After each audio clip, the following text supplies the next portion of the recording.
Ayan, pauwi na ako, nakahanap na ako ng matabang lupa. Kaya lang, masyadong napadami. Bigat. Yan, pauwi na ako. Sana hindi ako maligaw. Char lang. Sana ako dadaan ngayon. Sa tulay na siguro kasi ayoko joke lang. Kasi mababasa ako sa ilog. Bigat.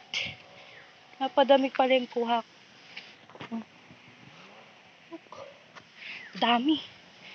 Okay, sana mag-okay na to. Problema ko na lang, halaman.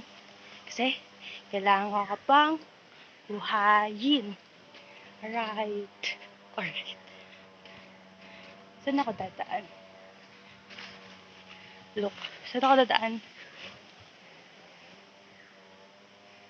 Dito? Or dito? Dito? Or dun? Yan. Tulay na lang siguro. Ayun, nakita ko na yung tulay.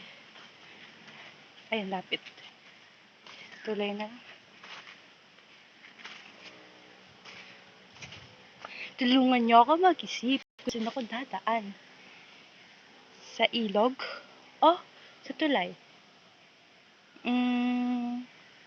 Sige na, sa tulay na lang. Ganyan ako pag gusto doon dumaan. Kasi, ang lamig ng tubig sa ilog. Kasi, ngayon nagsisisi na ako.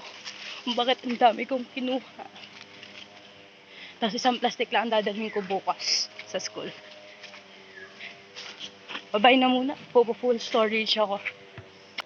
So, ayan guys, nandito na ako sa tulay.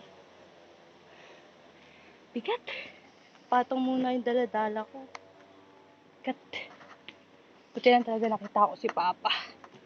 Nakatago pala yung mga, yung, sabahan niyo muna ako tumulay. Nakatago yung mga katabang lupa. Huwag sana malaglag. Kapit lang sa phone. Didan ako dito sa tulay, palamang. Aliko. Saan ako dadaan? Naligaw na nga ni. Sundan ko na lang tong hawing daan. Kaya yan.